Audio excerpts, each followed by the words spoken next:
Distingués membres du chapitre du PMI Côte d'Ivoire, honorables invités d'ici et d'ailleurs, bonsoir et bienvenue à ce webinaire de ce soir qui traitera du management des risques. Je suis Destin Logbo, vice-président sponsorship au PMI Côte d'Ivoire, mais pour ce soir, je serai votre animateur. Avant d'aller plus loin dans mes propos, permettez-moi de vous donner le déroulé de notre event de ce soir. Nous aurons tout à l'heure le mot de bienvenue du représentant du président, suivi d'une présentation de notre panéliste, un homme aux multiples facettes, vous le découvrirez tout à l'heure. Nous, nous aurons l'intervention par la suite du panéliste. Nous avancerons vers des questions-réponses. Nous partagerons après les questions-réponses une petite session d'information pour donner les éléments sur la vie de notre chapitre et nous finirons par un message de fin avec la photo, bien sûr, de fin. Voici ainsi déroulé ou donné le déroulé de la session de ce soir. Sans plus tarder, je voudrais permettre au VP Aristide de présenter le mot de bienvenue du président. Merci Destin. Bonsoir à tous et à toutes. Je vais activer la caméra du président. Bonsoir à tous et à toutes. Donc, pour être très court, hein, au nom du président Ado Simon, on est très heureux de vous recevoir pour ce deuxième RICS du PMI Côte d'Ivoire, qui s'inscrit, je pense, dans la logique des travaux qui ont été démarrés l'année dernière avec les groupes de travail.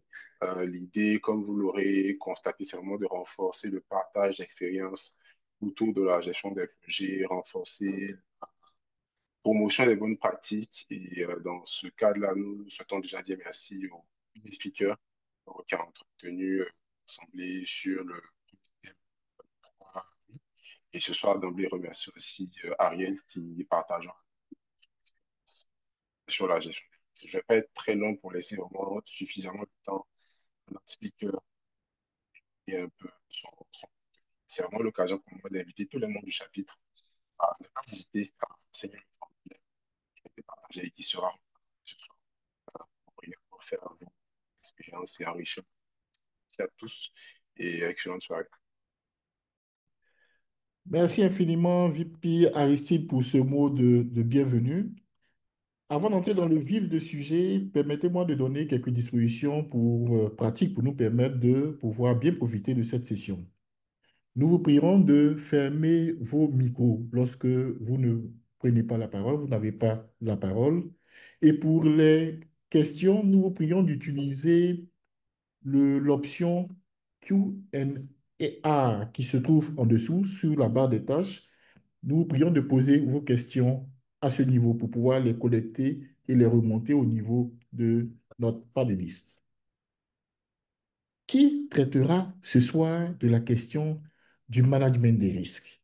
Qui parlera des aspects pratiques de ce management des risques, du vécu, de l'utilisation réelle que nous en faisons dans nos entreprises? Eh bien, lui, c'est un homme, je le disais, un homme aux multiples certifications. Il est PMP, PMI RMP, PMI ACP, PSM, PSMI 1. Il a de multiples certifications. Il est auditeur, consultant en excellence opérationnelle, manager de projet. Il est dans la supply chain et les systèmes de management tels que l'ISO 9001, 14001, 45001. Il totalise plus d'une dizaine d'années d'expérience. Il nous parlera ce soir de l'application pratique que nous devons faire ou que nous faisons dans nos entreprises du management des risques.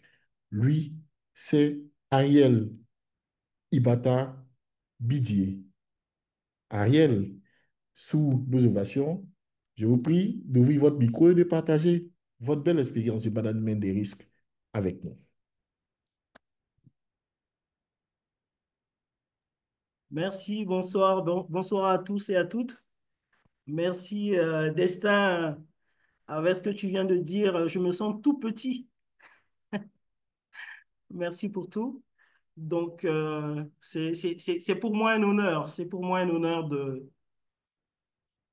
excusez-moi, c'est pour moi un honneur de pouvoir présenter cette thématique. Et je voudrais avant tout propos dire merci au bureau, au président, mais à travers lui, tout le bureau du PMI Côte d'Ivoire. Et puis particulièrement à Aristide, à Destin, à Mohamed, avec qui j'ai interagi et qui sont de très belles personnes. D'ailleurs, toutes les personnes avec qui j'ai eu à échanger au niveau du chapitre sont extraordinaires et je ne peux que me réjouir de faire partie de cette communauté. Et je voudrais profiter par la même occasion pour dire à quelqu'un qui ne se retrouverait peut-être pas comme moi sur Abidjan ou en Côte d'Ivoire, de ne pas s'inquiéter s'il a des inquiétudes concernant est-ce qu'il faut que j'adhère au PMI Côte d'Ivoire, étant donné que je ne suis pas sur Abidjan ou autre. Il ne faut pas avoir d'inquiétude. Il ne faut pas avoir d'inquiétude parce que c'était mon cas au départ, mais je vous avoue que depuis que j'ai adhéré, c'est comme si j'étais sur Abidjan. Je me sens pleinement appartenir à cette grande famille. Donc, merci encore donc, à, à tous les membres. Et sans plus tarder, avec l'autorisation d'Estin, je vais commencer le partage donc, de ce qui nous réunit ce soir. Tu peux y aller. Merci. D'accord. Je voudrais me rassurer que tout le monde m'entend convenablement, hein, et que tout le monde voit très bien. OK? C'est bon, l'audition est bonne et la visibilité, nous voyons bien le PowerPoint. Super. D'accord. Donc, comme je le disais tantôt, j'ai donc le plaisir et l'honneur de pouvoir communiquer sur cette thématique, la gestion des risques de façon pratique de la théorie PMBOK, donc aux réalités de terrain. Je vais certainement partager mon expérience. Et comme j'ai l'habitude de dire, les expériences sont diverses et je reste également ouvert à recevoir donc vos retours d'expérience en ce qui concerne la gestion des risques.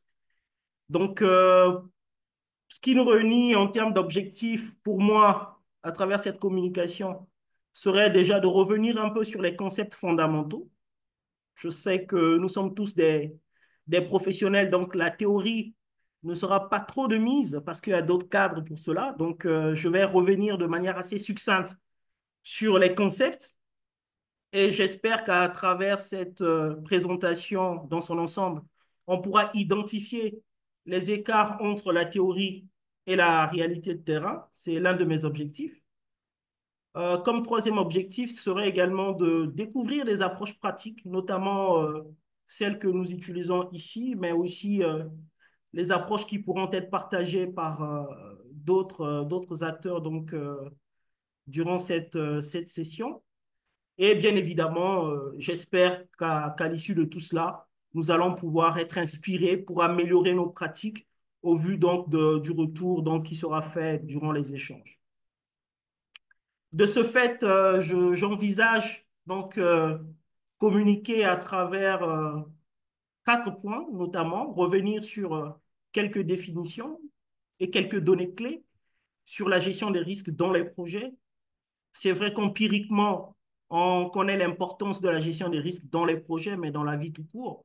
Mais je vais revenir quand même néanmoins sur quelques définitions, quelques données. Et puis, je vais également dire un mot sur la gestion des risques au sens donc, du PMBOK, notamment les 7 étapes, les 7 processus donc, de gestion des risques. Et je vais, avant de tirer les conclusions et les leçons apprises de mon expérience, je vais partager avec vous notamment le registre des risques donc, du projet que j'ai prévu donc, ce soir pour cette communication. Donc, rapidement, et de manière succincte, je vais donc dire quelques mots sur les définitions, notamment le risque. Le risque, on le sait tous, c'est un événement, une condition possible dont la survenue a un impact positif ou négatif. Pourquoi j'ai souhaité revenir sur cette définition? Parce que c'est toujours important de s'accorder dès le départ. mais surtout parce que dans la pratique, la plupart des acteurs, je ne sais pas si c'est votre cas, la plupart des acteurs mettent l'accent uniquement sur les risques qui ont un impact négatif, donc les menaces. Alors que ce concept, aujourd'hui, qui est plus ou moins normalisé, que ce soit au niveau du PMBOK, mais aussi sur d'autres référentiels, le risque a cette double facette d'avoir l'aspect négatif, mais aussi l'aspect positif. En principe, dans la planification de notre gestion des risques, nous devons pouvoir planifier des actions pour certes mitiguer donc les menaces en fonction de la stratégie adoptée, mais aussi saisir, exploiter les opportunités. Et à ce titre, j'aimerais vous montrer cette image. À quoi elle vous fait penser? Est-ce une menace ou est-ce une opportunité? Pour certaines entreprises ou pour certaines personnes, cela a pu présenter une menace. D'ailleurs, elle nous a obligés de nous enfermer dans des maisons pendant des mois. Mais pour d'autres, par contre, elle a été une opportunité parce que ça leur a permis d'accroître leur production, notamment pour les fabricants de masques. Je parle bien sûr de la COVID-19. Donc, en fonction de là où nous sommes, en fonction du regard que nous pouvons avoir sur les événements, nous pouvons, et en fonction de notre contexte et de notre domaine d'activité, nous pouvons voir ces événements comme des menaces ou comme des opportunités. Cela encore pour insister sur le fait qu'il ne faut pas que nous soyons toujours braqués, comme je le vois souvent dans la pratique, quand on parle de risque, la plupart des cartographies de risque, même dans les entreprises, sont focus menace, occultant l'aspect opportunité. Je peux également vous présenter cette image. Vous connaissez sans doute l'histoire de Yahoo, notamment sa descente aux enfers. On peut voir que dans les années 98, au moment donc du démarrage de Google, Yahoo a eu l'opportunité de pouvoir acheter Google pour un coût d'1 million de dollars, mais Yahoo n'a pas saisi cette opportunité.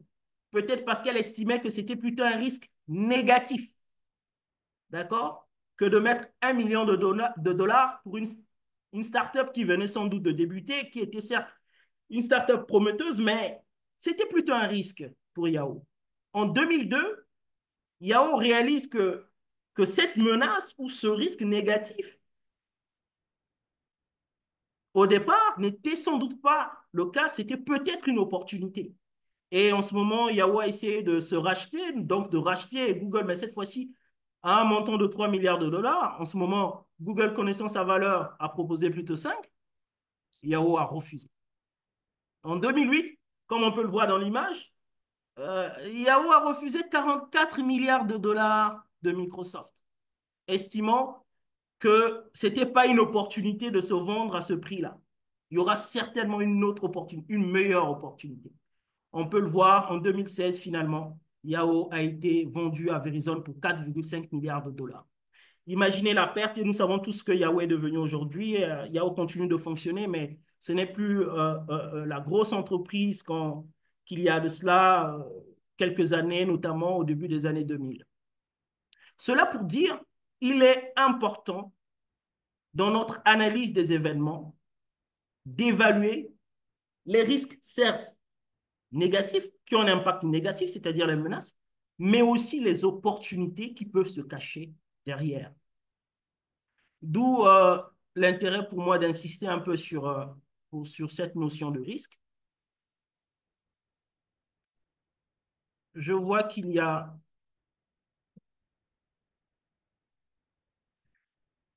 OK? Donc, la deuxième définition sur laquelle j'aimerais revenir, c'est la catégorisation des risques. Parce que tout à l'heure, quand j'aurai à présenter également le registre des risques, je vais revenir là-dessus. C'est le classement par source de risque ou par domaine de projet concerné. Dans le cas d'espèces, notamment celui que j'aurai à présenter, c'est un classement, une catégorisation par source de risque, notamment RBS. Et à ce niveau, nous les avons classés par risque techniques, risques externes, risques opérationnels, etc., etc. J'aurai le temps de revenir là-dessus lors de la présentation, notamment donc, du registre des risques. Mais j'ai voulu insister sur cette définition. Donc, en ce que suite à la planification des risques, notamment dans la phase d'identification, nous devons, selon donc la catégorisation des processus, classer les risques avant éventuellement de les évaluer qualitativement ou les évaluer quantitativement. Donc, il y a une partie analyse, où nous essayons donc de classer les risques selon la nature. Nous essayons donc d'identifier quelle est la cause, quel peut être l'effet du risque, avant bien sûr de faire l'évaluation qualitative ou quantitative selon le projet. Une troisième définition,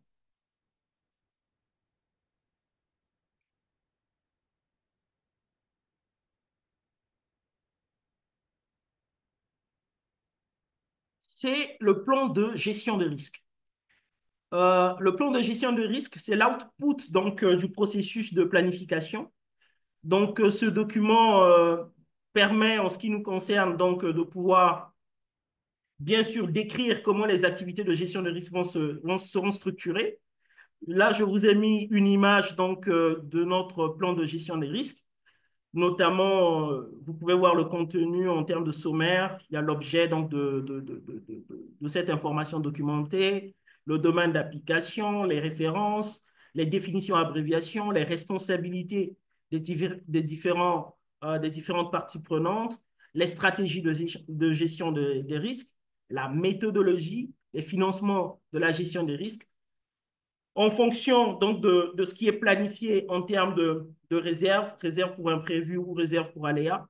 Donc, notre plan de gestion des risques revient un peu sur tous ces concepts et donne donc la démarche à suivre en ce qui concerne donc la gestion des risques dans le cadre des projets au niveau donc de la structure où je suis donc en charge de tout ce qui est projet d'implémentation et d'accompagnement.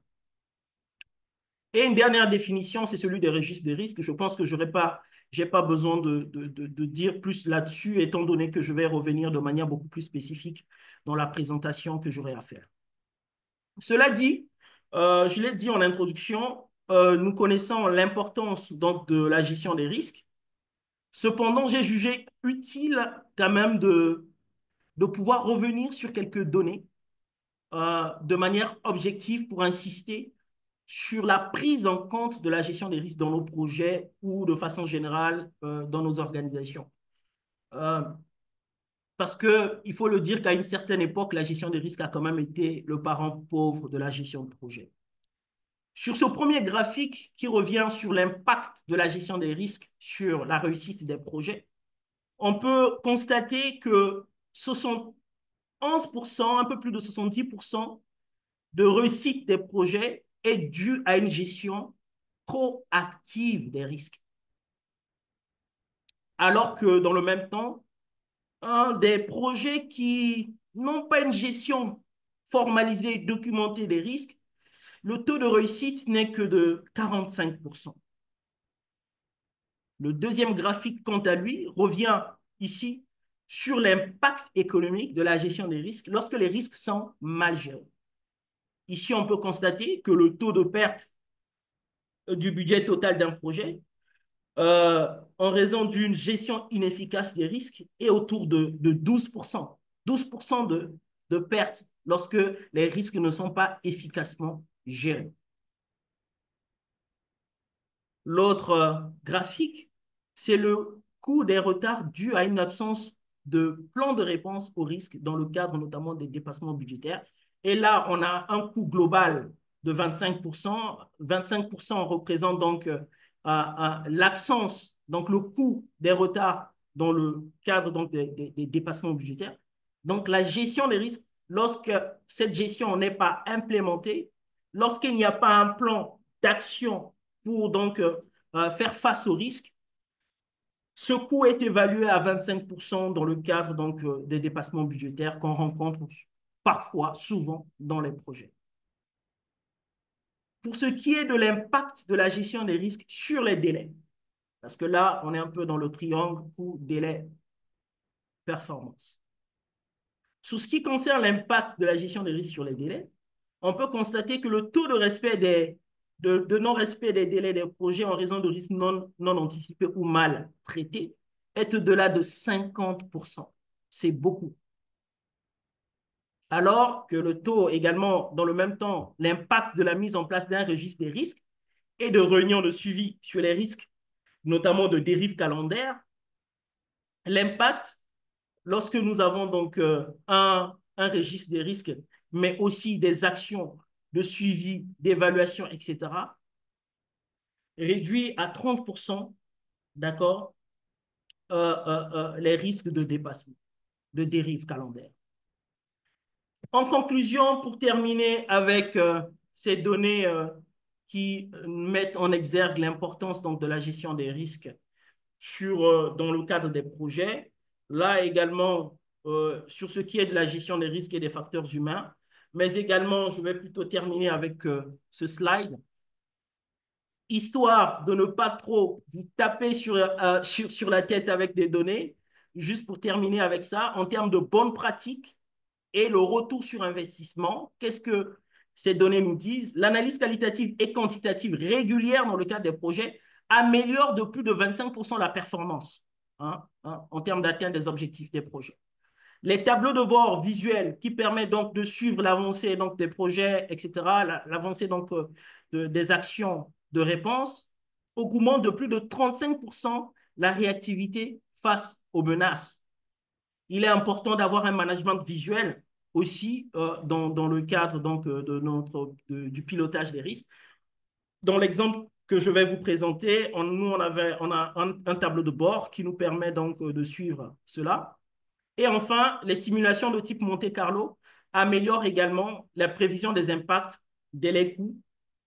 Là, on n'est pas revenu sur les données chiffrées, mais empiriquement, cela est également attesté. Et enfin, les réserves budgétaires pour risque donc diminuent de 50% les effets critiques sur les projets.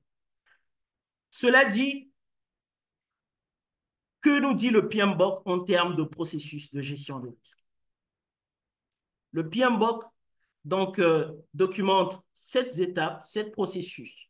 La planification, l'identification, la réalisation de l'analyse qualitative, la réalisation donc de l'analyse quantitative, la planification des réponses, l'application de ces réponses et enfin la maîtrise qui revient donc à faire du monitoring et à suivre donc, les actions face aux risques donc identifiés.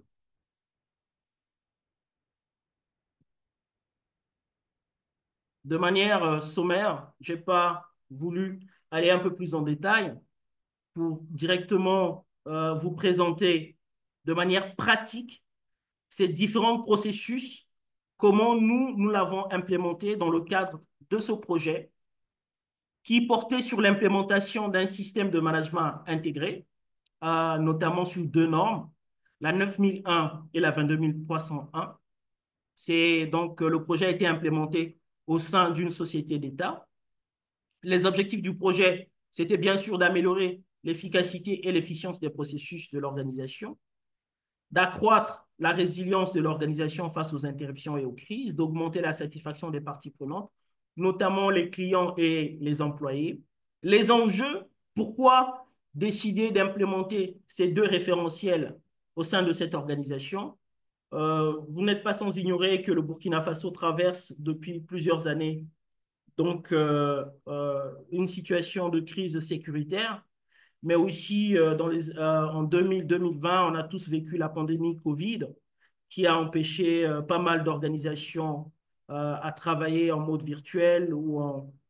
Donc, tous ces facteurs ont conduit notamment au niveau du Burkina Faso des recommandations au niveau de l'Assemblée générale des sociétés d'État à ce que les sociétés d'État, les organisations publiques implémentent des systèmes de management leur permettant d'être résilients dans ce contexte de crise sécuritaire, de crise sanitaire, etc., etc. Donc, cette société d'État, dans cette dynamique, au-delà donc du contexte national, mais il y a également eu des recommandations parce que cette société d'État a également fait partie d'une organisation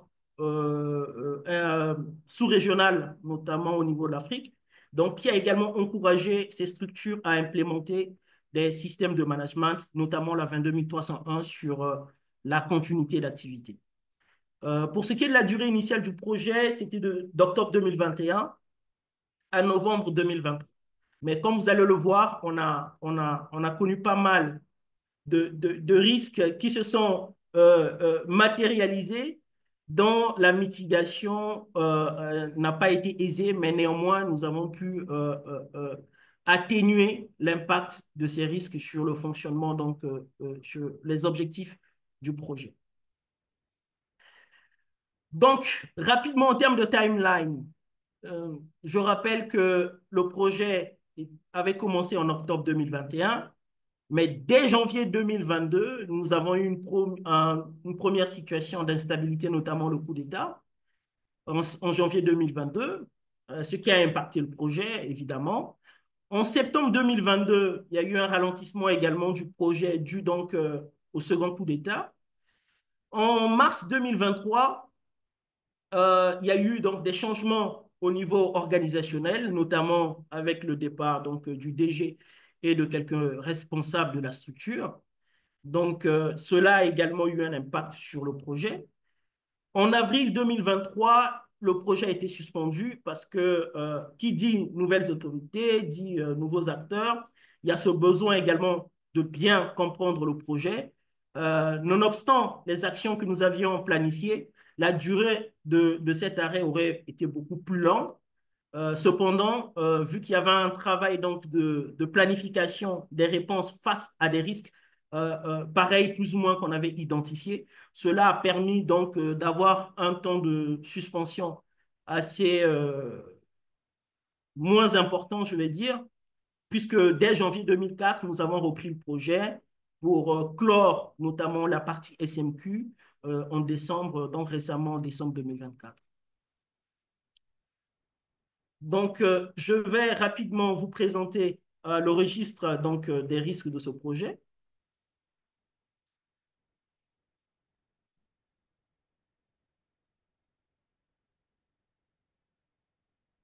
Donc, comme nous pouvons le voir ensemble ici, ce registre des risques a, disons, 4 onglets. C'est sur un fichier Excel.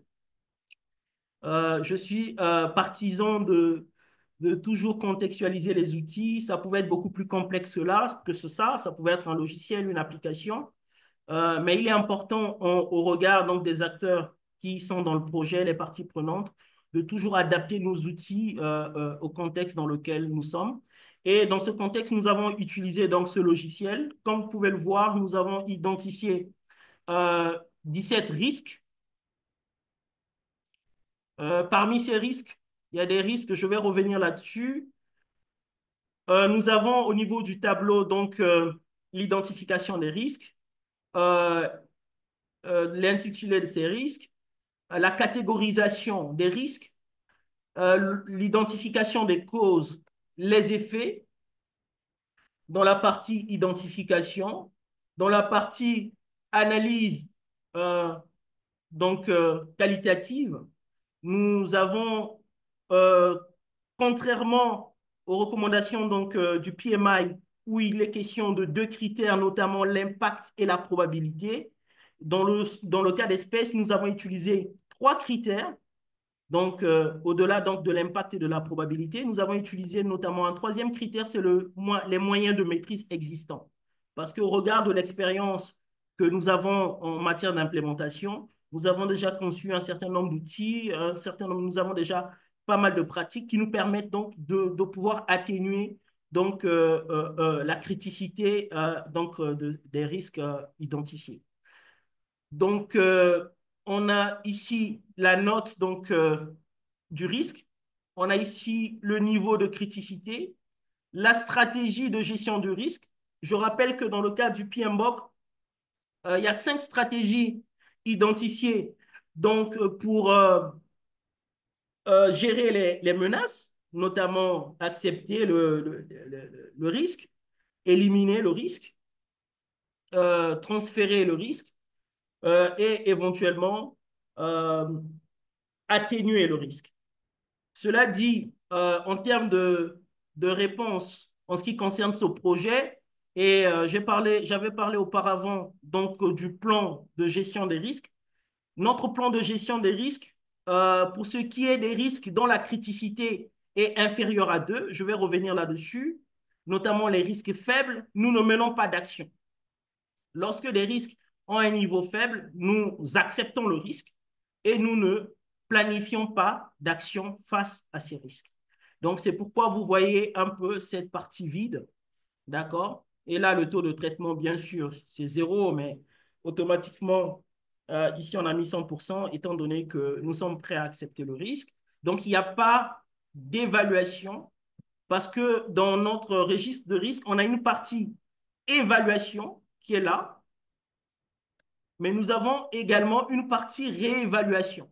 Donc, après la mise en œuvre des actions face au risque, il est important de réévaluer l'efficacité des actions face donc à ces risques.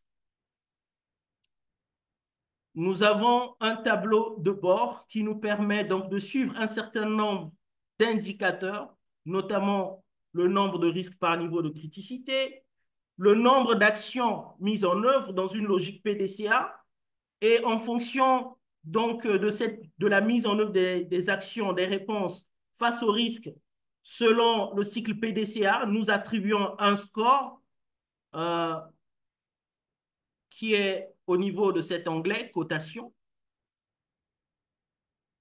Donc, comme vous pouvez le constater, lorsque l'action est planifiée, nous donnons un score de 20%. Lorsque l'action est mise en œuvre, nous donnons un score de 40%. Lorsqu'il y a un contrôle de l'efficacité de l'action, nous donnons un score de 80%.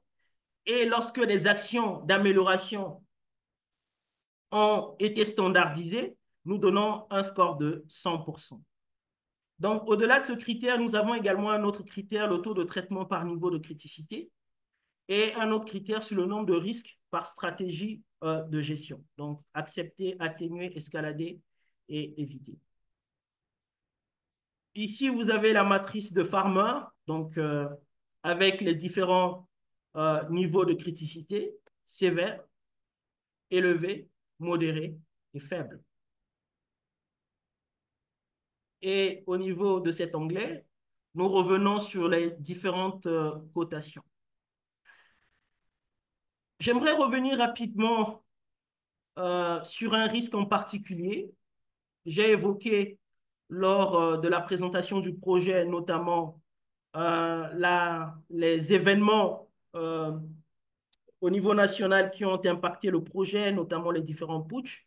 Il faut dire que dans la phase de planification, nous avions identifié notamment un risque externe, notamment l'interférence politique, étant donné que nous étions en train d'implémenter le projet dans un contexte d'une institution publique.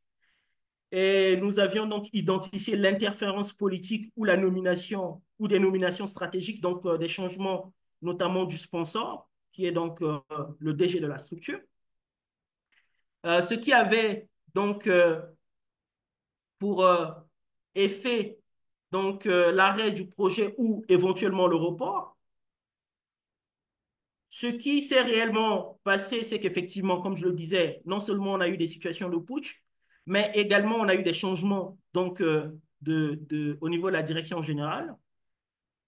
Cependant, nous avions planifié des actions parce que c'est un risque que nous ne pouvons peut-être pas éliminer, pour ne pas dire que nous ne pouvons pas éliminer. Si nous ne pouvons pas l'éliminer, nous pouvons néanmoins atténuer ses effets sur l'atteinte des objectifs du projet. À ce titre, nous avions planifié comme action donc, de suivre l'évolution institutionnelle, donc l'environnement, mais aussi de maintenir des canaux d'influence. Donc, au regard du positionnement de la structure, nous pouvons échanger avec des parties prenantes comme des ministères, qui sont des ministères de tutelle, des ministères donc, de tutelle de cette institution, pour faire passer le message, insister sur les recommandations même qui sont issues de l'Assemblée générale. Donc, nous avons utilisé ces canaux pour essayer d'atténuer donc euh, l'effet de ce risque sur le projet en lui-même, ce qui nous a permis, bien sûr, de maintenir le projet, bien que je peux vous le témoigner, après le changement, des changements au niveau de la direction générale, il y a eu de forts risques de pouvoir complètement arrêter le projet parce que l'acteur qui venait de prendre la relève estimait plus prioritaire d'autres actions que l'implémentation de ce système de management. Mais autant d'actions que nous avions planifiées, tant l'influence, le lobbying, donc à travers les canaux d'influence, mais aussi un certain nombre d'actions en termes de diffusion, de communication sur la charte du projet, sur l'impact du projet, etc., nous ont permis donc de mitiguer ce risque, notamment d'atténuer ses effets sur la réalisation donc, du projet.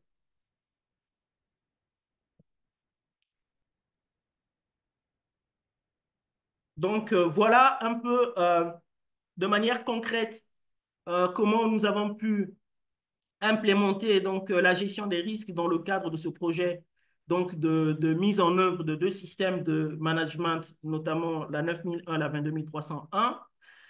Je souhaite également vous partager une autre manière d'appréhender notamment la gestion des risques.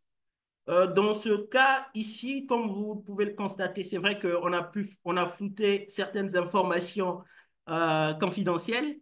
Néanmoins, ce qui est à mettre en exergue ici, c'est que contrairement au processus recommandé donc, du processus de gestion des risques du PMBOK, qui est donc la planification, l'identification au niveau des processus opérationnels, donc l'identification, l'évaluation qualitative ou l'évaluation quantitative, ensuite la planification des actions de réponse, des réponses face aux risques et la mise en œuvre de ces actions, l'application de ces actions.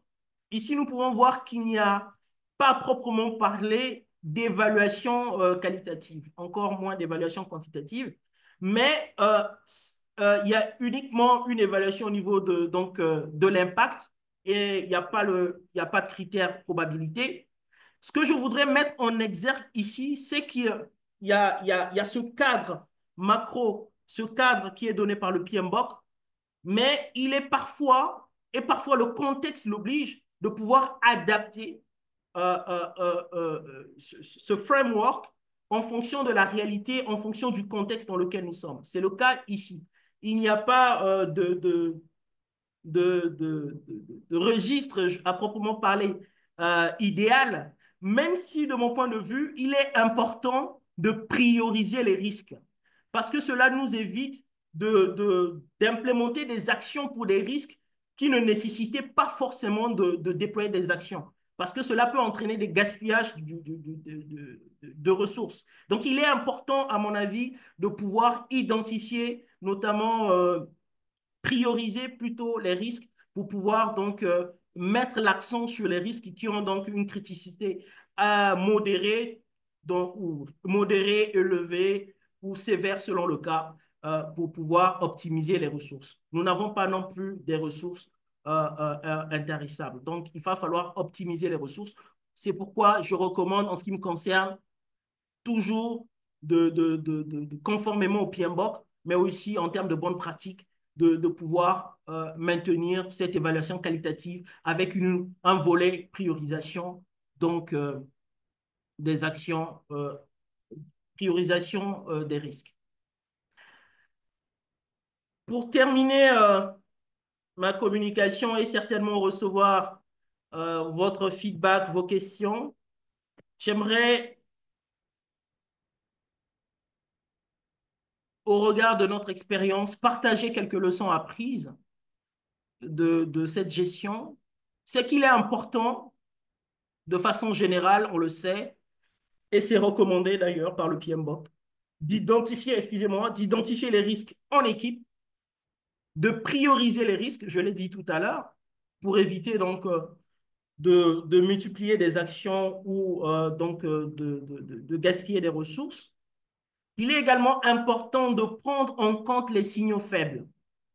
De prendre en compte les signaux faibles. Dans le cas d'espèce, il y avait effectivement des signaux faibles qui nous annonçaient qu'il pouvait avoir donc une instabilité politique, notamment un putsch. Donc, cela nous a permis de réajuster et de revoir les actions, en tout cas de veiller, d'avoir une veille dessus, sur ce risque-là, notamment le risque externe de changement institutionnel. Et effectivement, vaut mieux un petit registre vivant qu'un gros inutilisé. Par expérience, je remarque dans beaucoup d'organisations, parce que nous accompagnons également des organisations dans l'élaboration des cartographies de risques, même globalement, je l'ai dit, dans l'implémentation des systèmes, on remarque dans des organisations des cartographies de risques élaborées à des coûts de millions, euh, qui pèsent 1 tonne, hein, avec 400, 500 risques identifiés. Je ne parle même pas des actions notamment des réponses planifiées. Mais le plus gros dans tout ça, c'est que ces risques, ces cartographies ne sont même pas suivies. D'accord? Je préfère encore qu'on identifie 4, 5, 10 risques qu'on peut, des risques qu'on peut suivre, suivre notamment les actions, qu'on peut prioriser, etc., etc. D'accord? Que d'identifier 1 tonne de risques dont on ne pourra pas suivre. Et c'est ce qu'on regarde, on remarque beaucoup dans nos organisations qui, pour des questions de conformité réglementaire, élaborent des cartographies des risques, mais qui les posent en gros. Hein, ces cartographies de risques qui ne sont pas révisées, etc., qui ne sont pas actualisées, et d'ailleurs de façon opérationnelle difficile à suivre. En conclusion, je dirais que la gestion des risques est, vous l'avez compris, j'ai insisté là-dessus avec des données, mais encore à travers cet exemple, elle est essentielle. En tant que project manager, nous ne devons pas le mettre de côté ou avoir un regard méfiant sur la gestion des risques. C'est capital, c'est fondamental. Le PMBOK donne un cadre utile, mais il est important aussi d'être pragmatique en fonction du contexte, de la culture de l'organisation, des parties prenantes, d'adapter. Et surtout, commencer simple. Il y a d'autres qui vont avoir des outils beaucoup plus complexes pour piloter les risques, mais le plus important est de commencer simple, mais de commencer quand même. Je terminerai avec cette citation du PMI. La gestion des risques ne consiste pas à prédire l'avenir, mais à s'y préparer. À s'y préparer. D'accord? À cette citation, j'ajouterai une anecdote qui m'a été donc partagée par un ami qui, malheureusement, a vécu une situation de douleur. Et cet ami me racontait combien du vivant de son père, il lui disait, papa, il faut que tu fasses un testament pour mitiguer le risque que tu partes un jour et qu'on se retrouve avec la famille, on est tous africains, donc la famille africaine qui vient de gauche à droite et qui nous met en difficulté en ce qui concerne les biens. Le papa lui répondait souvent, ben, tu souhaites ma mort, tu souhaites que j'écrive un testament parce que tu souhaites ma mort. Voilà. Et finalement, malheureusement, le papa de cet ami est décédé de manière assez brusque. Et malheureusement, il n'a pas pu documenter un, un testament. Et aujourd'hui, je peux vous dire que cet ami vit des situations difficiles parce qu'effectivement, le risque qui avait été identifié s'est manifesté. Les parents sont venus et chaque parent réclame en tout cas les biens de la famille. Et pour aujourd'hui, ils sont malheureusement en procès avec les membres de la famille parce que justement, il n'y a pas de testament et certains membres, notamment les frères, les sœurs, ont droit à l'héritage, contrairement aux dernières volontés du papa. Mais bien sûr, ce dernier n'a pas pu documenter un testament. Ceci pour dire que certes, nous devons appliquer la gestion des risques dans les projets, dans nos organisations, mais encore plus dans notre vie. D'accord? Il y a des risques de discontinuité. Euh, on sort de la maison, mais on ne sait pas si on va y revenir. Donc, il faut que nous puissions garantir pour les membres de nos familles, notamment en planifiant des actions de réponse face au risque de départ brusque, d'accord, pour que ces derniers ne se retrouvent pas dans des situations difficiles. Cela dit, je vous remercie et je reste disponible pour vos retours, notamment en termes de questions, éventuellement de contributions. Je vous remercie. Merci, merci, merci infiniment, Ariel. Je veux encore t'ovationner pour cette très belle présentation. Nous étions vraiment au cœur de la gestion des risques. Ariel a commencé par une définition, par poser un cadre théorique de la gestion des risques. On a bien compris que c'était un événement incertain qui, lorsqu'il survient, peut avoir un impact sur le projet. Et Ariel, tu nous as bien dit qu'il n'y a pas que des risques négatifs, mais il y a aussi des risques positifs. Tu nous as présenté un registre des risques pratiques pour montrer comment tu as géré au niveau de ton projet d'implémentation euh, des normes intégrées 9001 et 22301. Tu nous as présenté ton registre des risques avec les colonnes probabilité, avec les colonnes impact et autres. Tu nous as montré qu'il est important de prioriser les risques de façon à optimiser, on va dire, les ressources. Une très bonne gestion des risques, à travers ce que tu viens de dire, je comprends qu'une très bonne gestion des risques permet d'agir de façon très positive sur la qualité, sur les délais et sur les coûts. Vraiment, je tenais au nom de tout le bureau du PMI et au nom de tout le PMI Côte d'Ivoire à te remercier pour cette très belle présentation. Cela dit, il y a quelques questions qui ont été posées au niveau du chat du Q&A et je voudrais te remonter ces questions-là pour qu'ensemble, tu puisses trouver des éléments de réponse. Yao Blaise nous demande s'il est possible d'enregistrer. Effectivement, le webinaire est enregistré et donc nous allons partager le lien avec tout le monde pour qu'on puisse visualiser, revisualiser l'intervention de Ariel. Sur votre registre des risques, donc sur le registre des risques, Ariel, que tu as présenté, n'est-il pas possible d'ajouter des risques de type les menaces et les opportunités? La question qui vient par la suite, ça c'est la question de Fidèle. Étienne, est-ce qu'il y a eu des opportunités au niveau de ton projet que vous avez pu saisir et est-ce qu'au niveau de ce registre des risques, il est bon de mettre les menaces et les opportunités pour qu'on puisse bien les dégager, les voir de façon plus claire?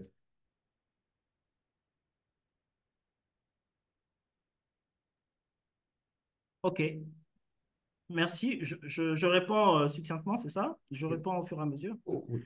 Voilà, d'accord. Donc, merci pour les questions. Pour ce qui est de l'identification, j'ai vu qu'il y a une question sur l'identification des risques faibles. Comment identifier les risques faibles? Mais je pense que dans ma présentation, j'ai spécifié que donc on a trois critères pour prioriser les risques. Donc, on a les moyens donc, de maîtrise existants, on a l'impact, on a la probabilité. Et donc, le score, donc le produit de ces trois critères nous donne un niveau de criticité qui le classe soit en catégorie faible ou en catégorie sévère ou modérée ou élevée. Donc, ce qui va donc nous emmener à planifier ou non des réponses face à cela. Maintenant, pour ce qui est de la présentation en termes des opportunités, il faut dire que dans le cas de ce projet, j'ai pas fait ressortir l'aspect opportunité ici, mais bien évidemment, on avait identifié, pas de manière, je n'ai pas présenté le registre, mais c'est possible. En ce qui nous concerne, je vais le dire comme ça, on a deux onglets séparés. On a un onglet menace et on a un autre onglet opportunité avec des actions. Voilà. Donc ici, concrètement, s'il y a eu des opportunités que nous avons identifiées, pas spécifiquement, on ne les a pas identifiées de manière documentée, mais de manière pratique, on a, par exemple, ce nouveau DG qui a été une menace pour nous en même temps, parce qu'il est arrivé avec une autre vision. Mais je peux vous rassurer, après qu'il ait été convaincu avec ce qui a été fait, notamment la diffusion de la charte du projet, les différents lobbying qu'on a eu à faire, au contraire, il a été un levier même pour booster ce projet. Comme vous pouvez le voir, dès que le projet a été relancé en janvier, nous avons pu partir d'un banc de telle sorte à certifier dès le mois de décembre. Donc, est-ce que cette menace que nous avions identifiée a été en même temps une opportunité? Oui, sauf que cette opportunité n'a pas été documentée formellement dans notre registre donc, des opportunités, des risques. Voilà, donc c'est ce que je peux dire. Même si j'ai insisté dans ma présentation qu'il faut toujours les avoir les deux en vue. Voilà. Ariel, il y a la suite de la question de Mme Agnès Aké qui était de dire que euh, et on a mentionné un putsch qui est intervenu. Comment l'équipe projet pourrait s'y prendre pour détecter, j'allais dire, ces risques-là qui pourraient carrément porter un frein au projet? Comment l'équipe projet pourrait le faire pour détecter ce type de risque? Vraiment en dehors que ces risques qui viennent hors du projet, qui viennent d'ailleurs. Voilà.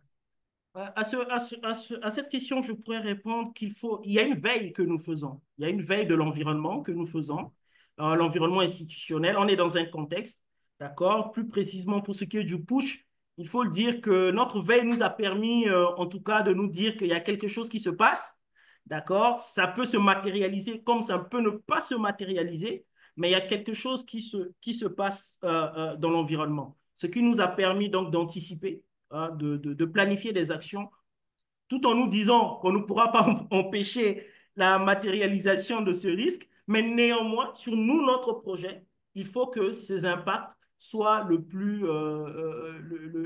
faible possible. Voilà, Mhm. donc c'est une veille constante, une veille réglementaire, une veille institutionnelle, une veille en tout cas au niveau des médias, etc. Et de l'environnement dans lequel aussi nous sommes, hein, nous permettent donc de pouvoir identifier, en tout cas, prévenir, parce que ce sont parfois des signaux faibles, mais il faut faire attention à ces signaux faibles. Voilà. Mhm. Ariel, je voudrais ajouter à ce que tu viens de dire, je partage entièrement ton point de vue. Il y a aussi une analyse PESTEL, tu l'as dit, qui est une analyse qui est faite au niveau de la gestion des risques, qui regarde l'aspect politique, l'aspect économique, l'aspect socio-culturel, l'aspect technologique. Donc, Tout à fait. regarder tous ces aspects, l'aspect légal, voilà. Donc, il faut regarder dans la gestion des risques. Regardez un peu plus large. Donc, Tout quand vous à fait. regardez tous ces aspects, voilà, vous arrivez à détecter les signaux, comme Ariel venait de dire, des signaux faibles. Et voilà, vous pouvez poser ou préparer ou planifier des actions pour pouvoir amoindrir ces risques-là au cas où ils surviennent. On a beaucoup parlé au cours de cette soirée de gestion des risques, des menaces, des opportunités. Ariel, est-ce que certaines personnes qui seraient encore sceptiques à utiliser vraiment, à se lancer dans la maîtrise des risques, est-ce qu'aujourd'hui tu pourrais nous conseiller vivement d'y aller? Est-ce que on doit encore traîner les pas, tenir un registre des risques? Qu'est-ce que tu peux nous dire pour ceux qui sont encore sceptiques à pouvoir adopter ces bonnes pratiques? Est-ce qu'il faut vraiment le faire? Est-ce que c'est vraiment pertinent de le faire? Merci Destin. Je crois que durant ma présentation, j'ai tellement insisté dessus. Je voudrais encore insister. De mon point de vue, c'est pertinent, mais il faut toujours, comme je l'ai dit, l'adaptation au contexte, à l'environnement est importante. L'adaptation est importante. Donc, mais néanmoins, comme je l'ai dit, il nous faut une bonne gestion des risques. Il nous faut identifier, il nous faut un minimum, il nous faut un minimum en termes de pilotage des risques. Il nous faut obligatoirement, parce qu'aujourd'hui, on ne peut pas planifier quelle que soit l'activité.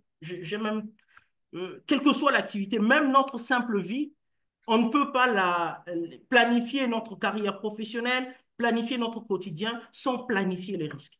Une bonne planification doit intégrer à mon humble avis, obligatoirement une gestion des risques. Donc, pour répondre à ta question de manière sans ambiguïté, il est fondamental de pouvoir planifier, de pouvoir avoir une bonne gestion des risques dans nos projets et dans toutes nos activités. Je généralise même d'ailleurs.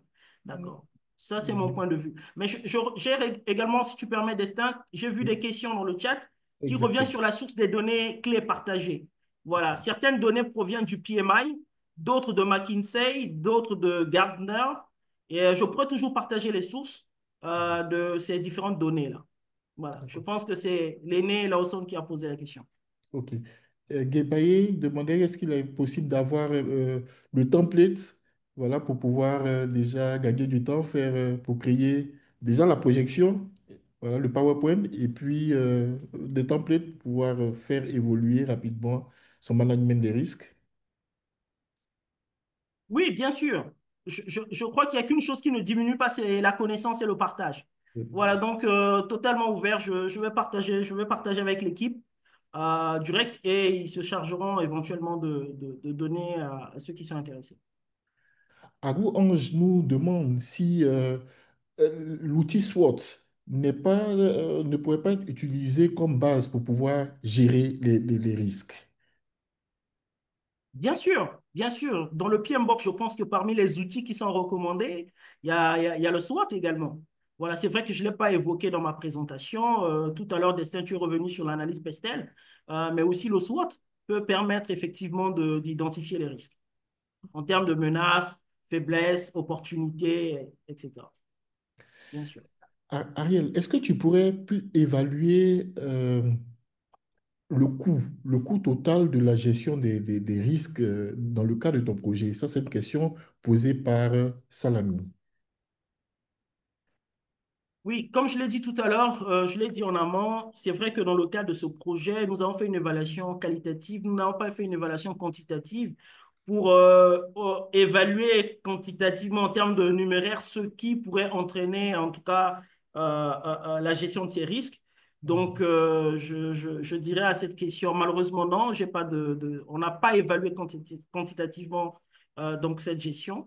Peut-être que c'est une pratique. Hein, sur 80% de nos projets, je vais dire 80% de la gestion des risques que nous réalisons, il n'y a pas le volet quantitatif. Voilà. Mais je pense que c'est une recommandation et c'est en fonction des projets. Je crois que d'ailleurs dans le PMBOK, en fonction des projets, c'est d'ailleurs recommandé.